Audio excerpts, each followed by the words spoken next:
একটা মেয়ে ধর্ষিতা হয়েছে, এজন্য ইসলাম দিয়ে যদি আইন কায়েম করা হয় 24 ঘন্টার আলটিমেটামে সব বিচার হয়ে যাবে, যেরকম ঠিক কিনা? আর কোন ধর্ষক বাংলার জমিনে জন্মাতো না, চিল্লায় বলো ঠিক কিনা? ইসলাম বলে চোরের হাত কেটে দাও, জেনা ব্যভিচার করলে ডেথ পেনাল্টি। সৌদি আরবে হেড অফ করে, গলা কেটে ফেলে। বাংলাদেশেও যদি এটা করা যেত, খবর হয়ে যেত। আর কোন ধর্ষক বাংলার জমিনে জন্মাতো না, চিল্লায় বলো ঠিক কিনা? চুরি করলে হাত কাটো, কথাটা কার? السارق والسارقة فاقطعوا أيديهما جزاء بما كسبا نكالا من الله والله عزيز حكيم. If anyone steal something very precious from the society, the government should cut down his right hand. দামি কিছু চুরি করলে, এটা সাক্ষীর দ্বারা সাব্যস্ত হলে গভর্নমেন্টের উচিত তার ডান হাতটা এক কোপ মেরে কেটে দেয়া। কার কথা? বানু মাখজুমিয়া গোত্রের এক মেয়ে মদিনাতে চুরিতে ধরা পড়ল। অনেক বড় ফ্যামিলির, ডিগনিফাইড শিল্পপতির মেয়ে। সাহাবারা বলল, এই মেয়ের হাত যদি বিশ্বনবী মদিনায় কেটে দেয়, মদিনাতে তো মারামারি লেগে যাবে। কে বলবে বিশ্বনবীর কাছে যে সুপারিশ করার ক্ষমতা কারো নাই? বিশ্বনবীর পালক পুত্র ওসামা বিন যায়েদ, যায়েদ ইবনে হারেসা, তার ছেলে ওসামা পালক পুত্রের ছেলে, তাকে বিশ্বনবী বড্ড ভালোবাসতো। তার উপাধি হলো হুব্বু রাসূলিল্লাহ, বিশ্বনবীর ভালোবাসা।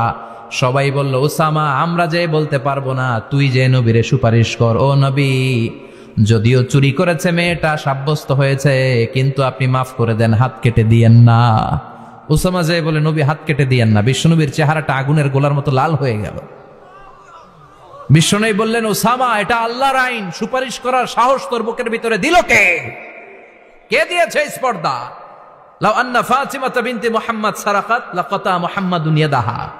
এই মেয়ে তো দূরের কথা, আমার কলিজার টুকরা, নয়নের পুটুলি, জান্নাতি নারীদের সর্দারানী আমার মেয়ে ফাতেমাও যদি চুরিতে ধরা পড়ে, আমি তলোয়ারটা বের করে ফাতেমার হাত কেটে দিতে 1 সেকেন্ডও দেরি করব না। কারণ আইনটা কার?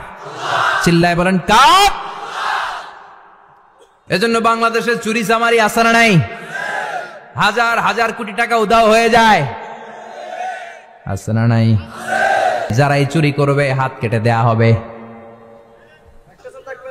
বাইতুল মুকাররমের স্কয়ারের সামনে হাত কেটে দেয়া হবে।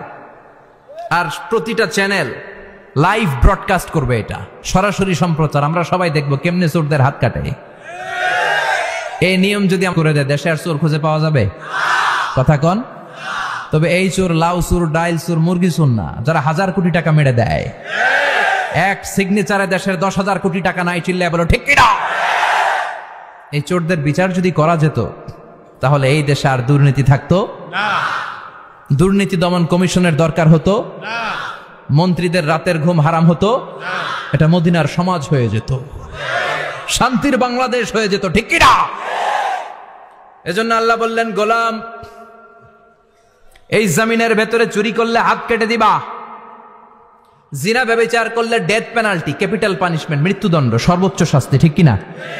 একটা মেয়ে ধর্ষিতা হয়েছে, তার বিচার হয়েছে না? প্রক্রিয়াধীন হচ্ছে, সবাই অ্যারেস্ট হয়েছে, হচ্ছে। এজন্য ইসলাম দিয়ে যদি আইন কায়েম করা হয়, 24 ঘন্টার আলটিমেটামে সব বিচার হয়ে যাবে, যেরকম ঠিক কিনা? ইসলাম বলে চোরের হাত কেটে দাও, জেনা ব্যভিচার করলে ডেথ পেনাল্টি। সৌদি আরবে হেড অফ করে, গলা কেটে ফেলে।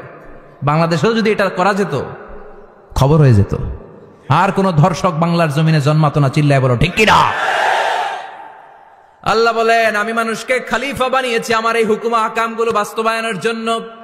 সব সৃষ্টিকুলের মধ্য থেকে মানুষকে আমি বানিয়েছি আশরাফুল মাখলুকাত। আবার মানুষকে বানিয়েছি আমি আমার খলিফা। আবার মানুষের চেহারাটা আমি আল্লাহ সব চাইতে সুন্দর করে তৈরি করেছি। সুবহানাল্লাহ। লাকাদ খালাকনাল ইনসানা ফি আহসানি তাকওয়িম। আমি মানুষের চেহারাটা সব চাইতে চমৎকার অবয়ব দিয়ে তৈরি করেছি রে গোলাম। সুবহানাল্লাহ।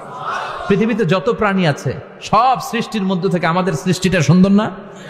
আপনি হিউম্যান অ্যানাটমি নিয়ে যদি গবেষণা করেন, কেমনে আল্লাহ আমাদের এখানে হার্ট দিলেন, লাঞ্চ দিলেন, হ্যাঁ, তারপরে 206টা হাড্ডি দিলেন, হাড্ডিগুলো আবার ব্যান্ড করা যায়, দেখছেন? বাঁকা করা যায় না? এটা বাঁকা করা যায়। বাঁকা না করলে আপনি খাইতে পারতেন? ক্রিকেট যারা খেলো, পেস বল করতে পারতা? স্পিন বল, হ্যাঁ, অফ স্পিন, লেগ স্পিন, কয় হুজুরও জানে কেমনে দিই, তোর থেকে শিখছি বেটা। তো এই যে ছেলেপেলারা এরকম অফ স্পিন করে, লেগ স্পিন করে, এগুলো হচ্ছে আল্লাহর দেয়া কারিশমা। হাত ঘুরানো যায়। আল্লাহ যদি এটাকে এরকম ব্যান্ড করার সুযোগ না দিতেন, করতে পারতাম? আবার এইখানেও বাঁকা করার সুযোগ আছে না নাই? এইখানেও আছে না নাই? আবার এইখানেও আছে না নাই? কত কাজ। বাজার করে যখন বাজারের ব্যাগ যখন নিয়ে আসেন, কোথায় ধরে রাখেন? আঙ্গুলে ধরে রাখতে হয়। ক্যারাম যখন খেলো, কি দিয়ে টোকা মারো? সুবহানাল্লাহ কয় না পোলাপান? আহা, কত খেলার সিস্টেম আল্লাহ দিলেন। আবার ক্রিকেটের মধ্যে 2 আঙ্গুল তুললে কি? ওই যে সব মুখস্থ। আবার 1 আঙ্গুল তুললে কি? দেখছেন ঘটনা? আউট। কত কাজ এই আঙ্গুল দিয়ে। এই আঙ্গুলগুলোর বাঁকা করার, বেন্ড করার ক্ষমতা আমাদেরকে দিয়েছে কে? আল্লাহ। এজন্য আল্লাহ বললেন, লাকাদ খালাকনাল ইনসানা ফি আহসানি তাকওয়িম।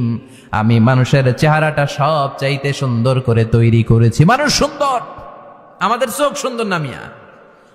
আমাদের চোখও যদি সুন্দর হতো তাইলে আমরা বুঝতাম মানুষগুলো কত সুন্দর। আমরা মনে করি ধলা হইলেই সুন্দর। কয় ধলা ধলা, এটা সুন্দর। ডাকাইত, এগুলো ডাকাত। একটা মানুষের চেহারা স্কিন যদি কালো হয়, এর মধ্যে একটা সৌন্দর্য আছে না নাই? একটা মেয়ের স্কিন যদি কালো হয়, তারপরও চেহারায় সৌন্দর্য আছে না নাই? কয় না হুজুর, আমার বউ সুন্দর না, কালা কালা। আছে না নাই? তুই ডাকাইত। তুই কি? একজন মানুষের চেহারা যেরকমই হয়, আপনি খেয়াল করে দেখবেন, তারপরও তার অবয়বের মধ্যে একটা এক্সট্রা অর্ডিনারিটি আছে। কারোর সাথে কারোটা মিলে না। সুবহানাল্লাহ পড়েন। এজন্য প্রতিদিন স্ত্রীরে বলবেন, স্ত্রী তুমি সুন্দরী, তুমি অনন্যা, তোমার চাইতে সুন্দরী গোটা বিশ্বে কেউ নাই। কইবেন না? মুরব্বীরা কয় না, কইতাম না, আগে কইয়া ফেলাইছি। এগুলো বলবেন। এগুলো বললে স্বামী স্ত্রীর মধ্যে ভালোবাসা বাড়াই দিবে কে? আল্লাহ। আমি প্রায় এগুলো বলি, উৎসাহিত করি যে স্বামী স্ত্রীর মধ্যে যে ভালোবাসাটা, এটা পবিত্র, এটা জান্নাতি। এই ভালোবাসা জান্নাতে শুরু হয়েছিল সাইয়েদনা আদম আর হাওয়ার মধ্য দিয়ে। চিল্লা এখন ঠিক কিনা? স্বামী স্ত্রী দুইজনে একের হাতের সাথে আরেকজনের হাত মিলালে হাতের সগীরা গুনাহ মাফ করে কে? আল্লাহ। স্ত্রীর চেহারার দিকে নজর করে তাকালে চোখের গুনাহ মাফ করে দেয় কে? আল্লাহ। স্ত্রীর জন্য প্রতি মাসে যে খরচ দেন, এই টাকাগুলো সদকা দেওয়ার সওয়াব আছে না নাই? স্ত্রীকে যে দামি দামি ভ্যানিটি ব্যাগ কিনে দেন, এটা তো সওয়াব আছে না নাই? কক্সবাজারে ঘুরতে নিয়ে গেলে সওয়াব আছে না নাই? ফুল কিনে দিলে সওয়াব আছে না নাই? ভালোবাসার গান শোনাইলে সওয়াব আছে না নাই? তোমারে লেগেছে কত যে ভালো, চাঁদ বুঝি তা জানে, রাতেরও আধারে দোসর হয়ে তাই সে আমারে টানে, চাঁদ বুঝি তা জানে। ঠিক কিনা? আজকে পারবেন না শোনাইতে রাত্রেবেলা? পারবেন? পারবেন? পোলাপাইনরা কয় পারবো। তো কত বেটা বিয়েই হয় নাই, বিয়ার পরে শোনাইস। তো এই ভালোবাসার গানগুলো শোনালে নিজেদের মধ্যে একটা ইন্টিমেসি তৈরি হয়। বিশ্বনবী এরকম স্ত্রীর সাথে খুনসুটি করতেন, ভালোবাসা করতেন। এটা হালাল, কিন্তু এটা জায়গা মতো না করে ভাবির লগে করলে মায়ের আছে না নাই? ভালোবাসার গান জায়গা মতো শোনাতে হবে। স্ত্রীকে ভালোবাসার গান না শুনিয়ে যদি চাচাতো বোনরে শোনাও, শালিরে শোনাও, পাড়ার মেয়েদের সাথে যদি টাঙ্কি মারো, ফিল্ডিং মারো, মায়ের আছে না নাই? তার মানে জায়গা মতো করলে সব সওয়াব। সুবহানাল্লাহ পড়েন। আর বিয়েটারে সহজ করে দিবেন। আমি তো সব জায়গায় বলি বিয়েটাকে সহজ করে দেন। আমরা বিয়েটারে কঠিন করে ফেলছি।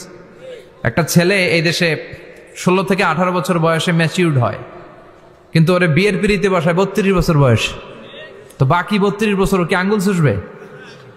কথা কন, কি করবে? ও যে পাপ কাজ করে, ও যে পর্নোগ্রাফি দেখে, ও যে মাস্টারবেশন করে, এগুলোর পার্সেন্টেজ গুণা মা বাবার আমল নামায় আছে না নাই? মা বাবার এত সহজে পার পেয়ে যাবেন না। ছেলে মেয়েগুলারে সময় হলে বিয়ে দিয়ে দেন। বিয়ের চেয়ে ভালো কাজ পৃথিবীতে আছে? যেই সমাজে বিয়ের খরচ বেড়ে যায়, ওই সমাজে জেনার খরচ কমে যায়। বিয়ে করতে লাগে 10 লাখ, জেনা করতে লাগে 500 টাকা। কথা কন। এজন্য জেনাকে সহজ করবেন না বিয়েকে সহজ করবেন? বিয়ের কথা কইলেই পোলারা কয় তুই নিজের পায়ে দাঁড়া। তো এতদিন ও কার পায়ে দাঁড়াইছে? সহজ করবেন তো? আল্লাহ তুমি